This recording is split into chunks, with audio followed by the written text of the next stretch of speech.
now, cutting across to a press conference by the Minister of External Affairs. The floor for your opening remarks. Thank you very much, and good afternoon to friends from the media. Namaskar.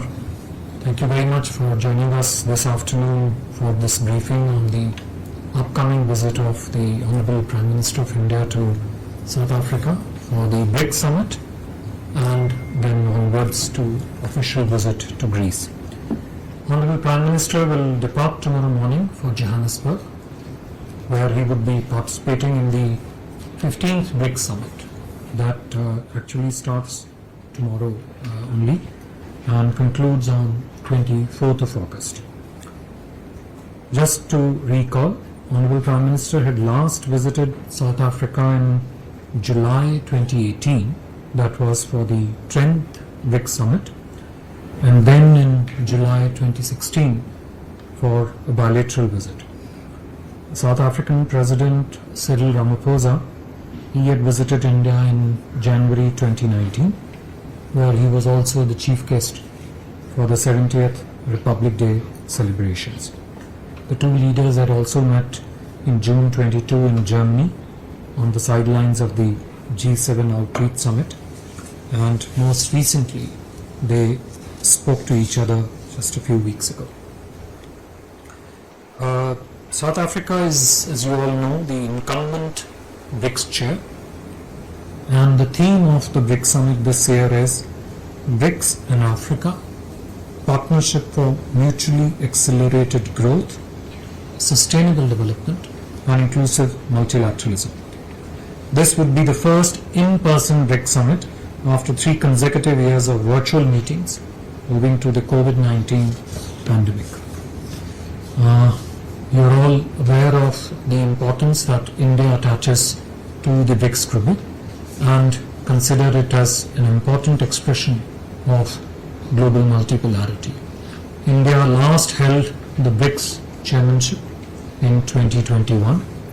For us, it is also a platform that can address a number of global challenges, and also by contributing to building a fairer, inclusive and open international architecture with sustainable development and economic growth at its core. In terms of program, upon his arrival on 22nd, Honorable Prime Minister will participate in the first event, which is the BRICS Leaders Retreat later tomorrow evening itself. This would be a closed-door engagement, and the expected agenda is likely to include discussions on global developments of concern and the role that the BRICS can play in addressing some of those developments and challenges. The next day, on 23rd August, Prime Minister will participate in the 15th BRICS Summit. The summit itself is structured into 2 sessions. One, a closed plenary that is likely to focus more on items pertaining to intra-BRICS cooperation, as also the reform of the multilateral system and counter-terrorism issues. Thereafter, there is an open plenary which would actually see participation of other entities and organizations that are associated with BRICS. This would include the President of the New Development Bank, the Chair of the BRICS Business Council, and the Chair of BRICS Women's Business Alliance.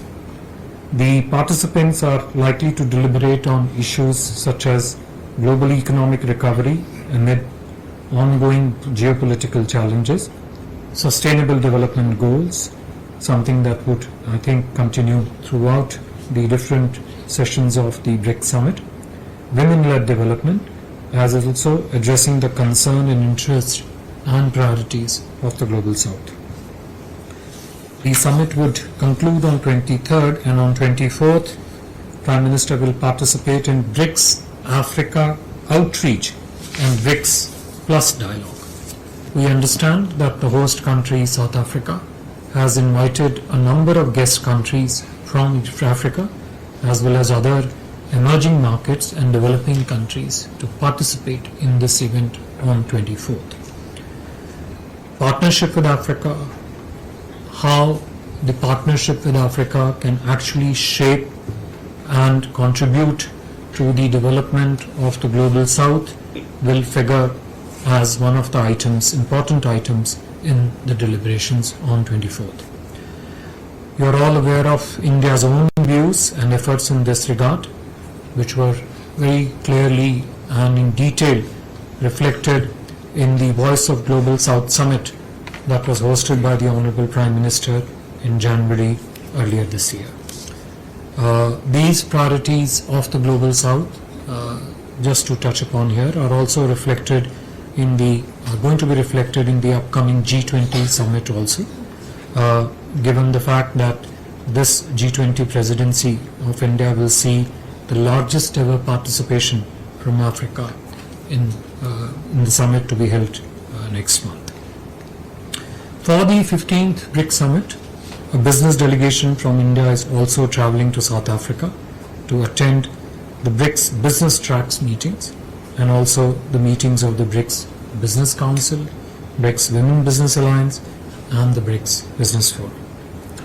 After completing his engagements in Johannesburg relating to the BRICS Summit and to the BRICS Outreach and BRICS Plus Summit, Prime Minister would travel to Greece for an official visit on 25th of August 2023 at the invitation of His Excellency Prime Minister of Greece.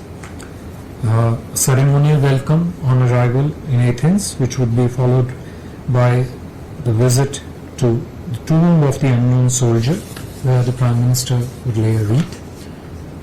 Prime Minister will thereafter have a restricted and delegation level talks with the Honorable Prime Minister of Greece. Both leaders would also address the key businesses of both countries later after the delegation level talks. Prime Minister would also interact with the Indian diaspora in Greece.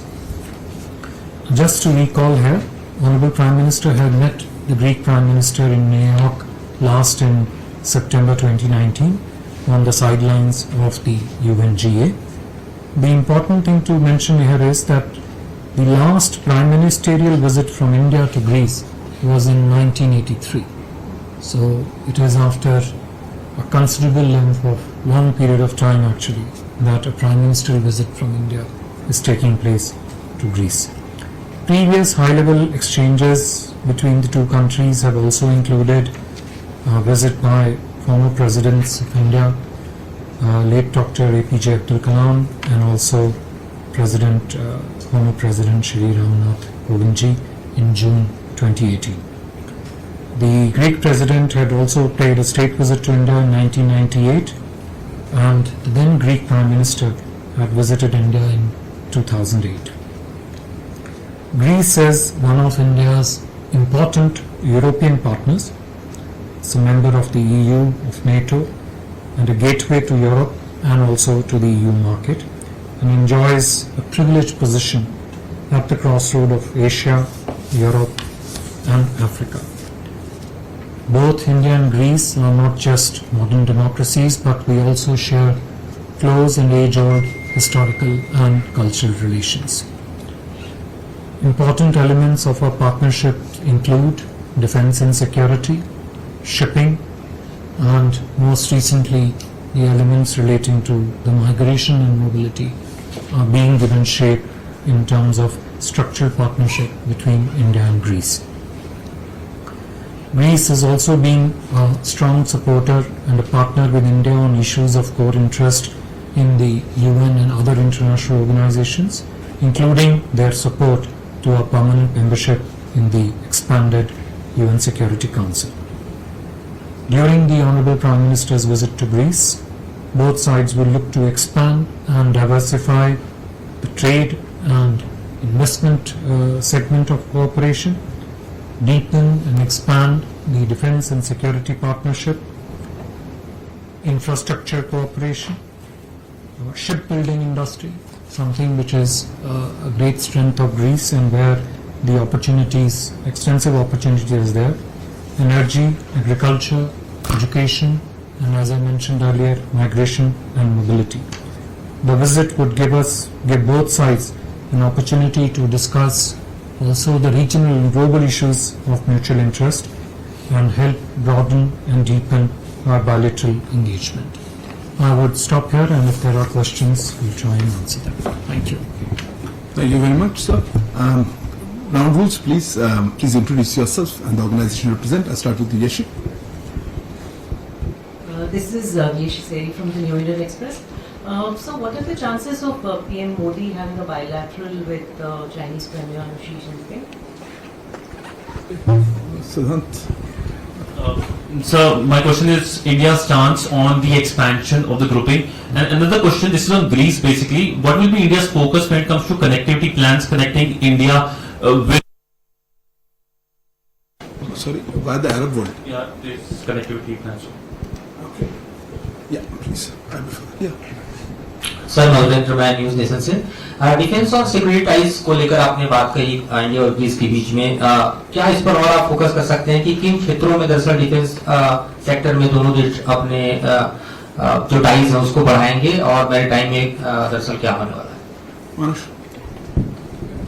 This is Manas from PTI. Around 40 countries have shown interest in joining BRICS, and 23 countries have already submitted their applications. So what will be India's approach in expansion of BRICS, and how we are going to support the countries? What will be the criteria? I'll come back. Yeah, go ahead. Sir मैं मनीष झा हूँ TV9 से। मुझे जितना समझ में आ रहा है sir कि अब तक भारत सरकार ये कहती आई थी पोस्ट मई 2020 के बाद कि जब तक PLA अपनी पोजीशन से पीछे नहीं हट जाता तब तक इंडिया और चाइना के पॉलिटिकल रिलेशन नॉर्मल नहीं हो सकते हैं। तो अगर प्राइम मिनिस्टर मोदी और शी जिनपिंग की मुलाकात होती है ब्रिक्स से अलग होकर, तो क्या हम कहें कि PLA अपनी पोजीशन से हट गई है, और अगर नहीं मुलाकात होती है तो क्या कहें कि PLA अभी तक उसी पोजीशन पे बना हुआ है? Sir, should we take on more questions or will I take it set? Okay. Yeah. No, I saw your hand. Yeah, go ahead.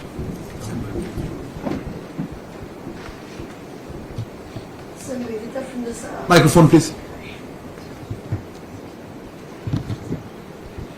So Nivedita from the Sunday Guardian, 2 questions. If you could please share the details of the business delegation accompanying the Prime Minister, and also is there any likelihood of the Prime Minister taking up the issue of many countries which have expressed interest in joining the rupee trade arrangement? Would that be part of the business talks? Business talks. Okay. So we'll take next one. Let me group the questions relating to India-China meeting. Yeshi asked, and then others asked the same question in different ways. आपने कहा होती है, नहीं होती है. All I would say is that, as I mentioned in my remarks, the host country, South Africa, has invited large number of guest countries, besides, of course, the BRICS members who would be present there.